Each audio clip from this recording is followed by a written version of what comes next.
with Diana Ross and the Supremes. We worked on singing and expressing yourself, looking pleasant and with a smile and maybe a gesture, and how to handle a mic, you see, so that the mic don't handle you. I don't want you ever to look forward, lean forward. You do not protrude the buttocks.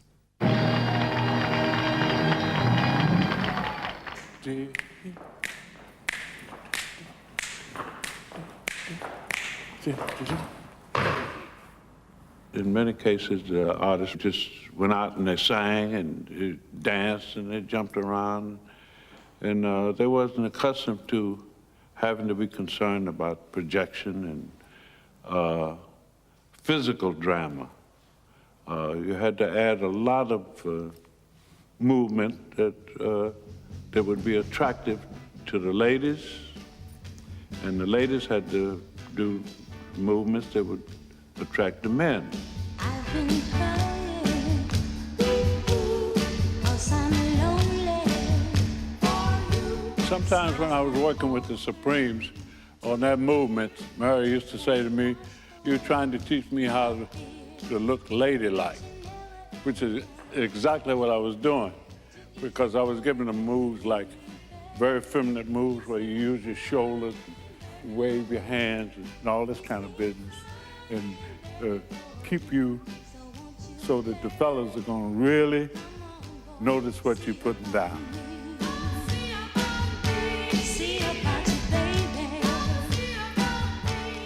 We would go into artist development at Motown and work on a song, and it would take hours. And we put in hours every day learning those routines.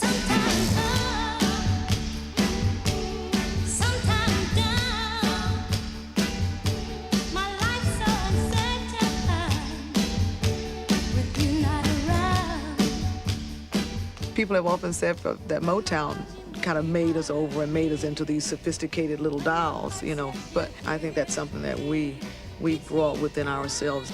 And so Charlie was able to keep us the way we were, but still keep that sophistication and to keep it sexy and to keep the rock and roll, all that as one unit.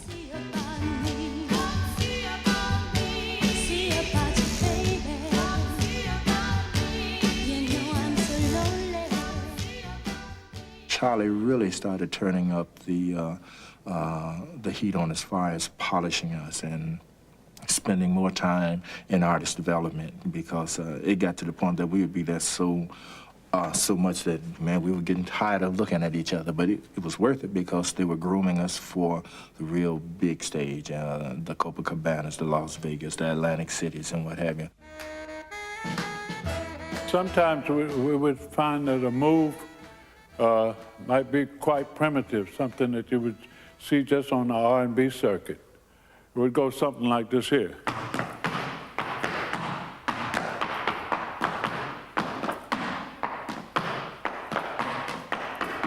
So what we would do for the presentation and the crossover is try to bring it up and give it a little bit more sophistication. It would look something like this here.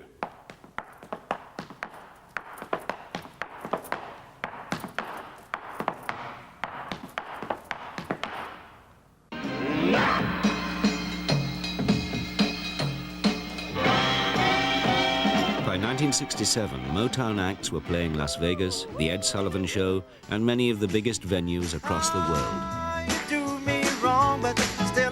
Berry Gordy's goal of producing a constant assembly line of sophisticated pop entertainers had become a reality.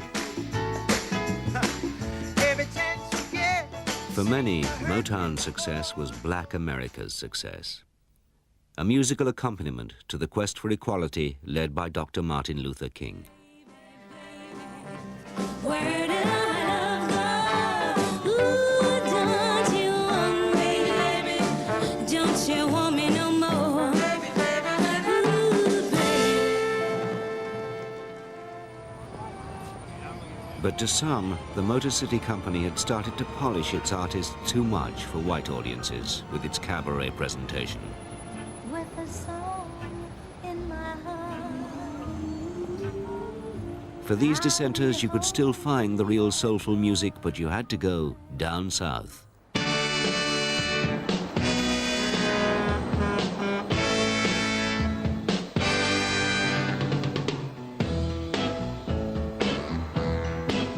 I'm gonna wait till the midnight hour.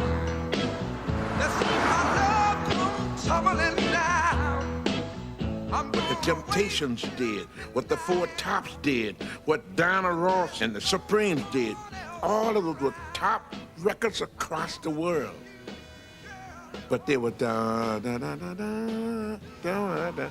But the minute you crossed the Mason and Dixon line and got down here in Memphis, altogether different. Boom, boom, boom, boom, boom, boom, boom, boom, boom. Boom, boom, boom, boom, boom, boom, boom. See? You would hear songs at Motown that had the influence of the church in the melody, but they would polish it, and they did a marvelous job at doing that. At Stax, we didn't. We just let it all hang out. We went for it, and whatever it was, that's what it was. Whatever you felt, that's what it was.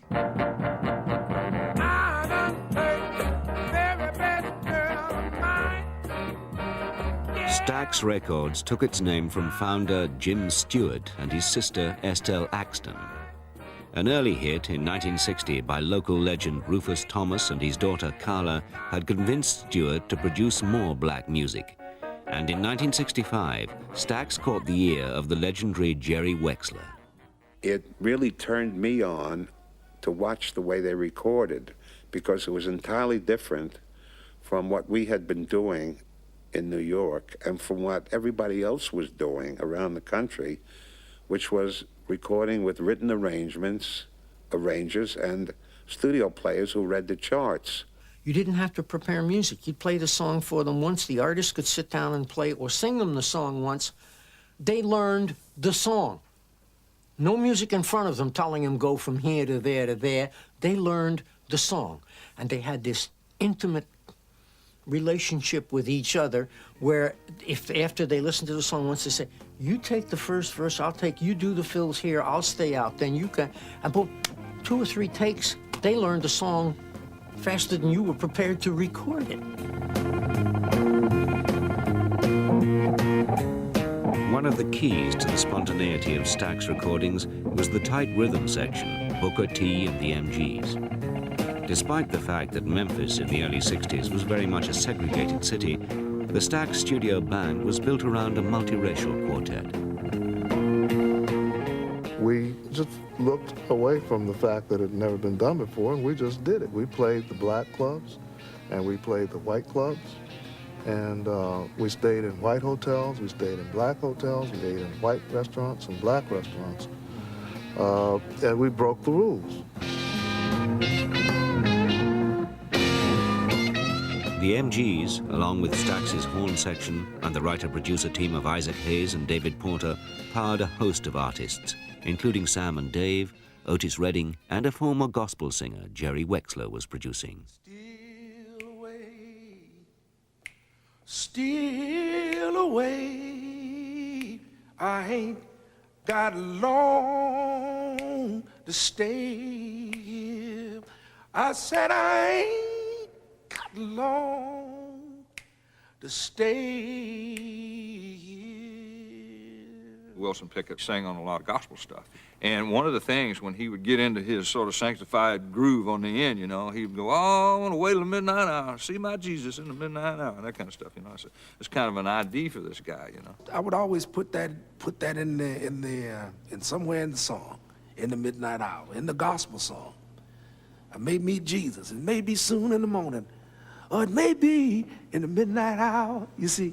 So that midnight hour thing was kicking around all the time. This there. That's when my love comes tumbling down. I'm gonna wait till the midnight hour. Wilson Pickett and Steve Cropper wrote In the Midnight Hour during Pickett's first night in town. The next morning, the record's success was assured when Wexler showed the musicians a new dance he'd seen up north. There was a dance in New York that we didn't know anything about in Memphis called the jerk. And so when, you know, if you remember that dance, so we was cutting in the midnight hour, and he came out and he said, well, can you put it in this